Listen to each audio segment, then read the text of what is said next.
Hi friends, welcome to my channel. Darshan phone ఆనంద భైరవి చేతిలో ఉంటుంది.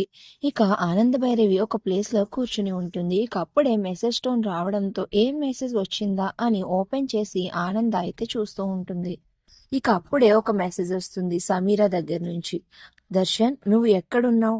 ఎన్నిసార్లు ఫోన్ చేసినా లిఫ్ట్ చేయడం లేదేంటి? నేను నీకు గుర్తుకు రావడం లేదా? నువ్వు ఎక్కడ ఉన్నావో చెప్పు, నేనే నీ దగ్గరికి వచ్చేస్తాను.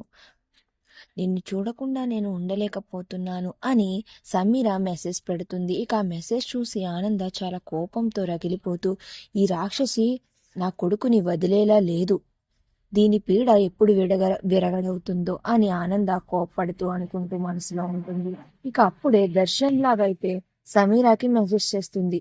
సారీ సమీర, నేను ఫ్యామిలీతో బయటికి వచ్చాను, తర్వాత చూద్దాం, ఇప్పుడు బిజీగా ఉన్నాను అని అయితే మెసేజ్ చేస్తుంది ఆనంద దర్శన్ లాగా. ఇక ఆ మెసేజ్ చూసిన సమీర డిసప్పాయింట్ అయిపోతూ, ఇక ఒక్క క్షణం కూడా నేను దర్శన్ని చూడకుండా ఉండలేను, ఇప్పుడే అనన్యకి కాల్ చేసి దర్శన్ ఎక్కడున్నాడో నేను తెలుసుకోవాలి అని మనసులో అనుకుంటూ ఉంటుంది. ఇక మరో పక్కన దర్శన్ అయితే మెట్ల మీద కూర్చుని ఇక లవ్ సాంగ్స్ వింటూ ఎంజాయ్ చేస్తూ ఉంటాడు. ఇక అప్పుడే అక్కడికి ఆనంద వెళ్తుంది.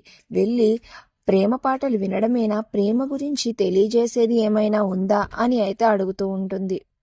ఇక అప్పుడు దర్శన్ అంటూ ఉంటాడు, అమ్మా, నేను శరణ్యకి ఎన్నిసార్లు చెప్దామని ట్రై చేసినా ఏదో ఒక అడ్డంకి వచ్చి విఫలమవుతుంది. అలా ఇప్పటి వరకు నా ప్రేమని శరణ్యకి తెలియచేయలేదు అమ్మా అని దర్శన్ అంటూ ఉంటాడు. సరే, ఇప్పుడు ట్రై చేయి, వర్కౌట్ అవుతుందేమో అని ఆనంద అంటూ ఉంటుంది. సరే అమ్మా, ఇప్పుడే వెళ్ళి చెప్తాను అని దర్శన్ అయితే అక్కడి నుంచి పైకి లేచి శరణ్య దగ్గరికి వెళ్తూ ఉంటాడు. మరి ఇప్పటికైనా దర్శన్ మనసులో మాట శరణ్యకి చెప్తాడా, లేదా మళ్ళీ సమీర వచ్చి ఆపుతుందా అనేది నెక్స్ట్ రివ్యూలో తెలుసుకుందాం. వీడియో నచ్చితే ప్లీజ్ సబ్స్క్రైబ్.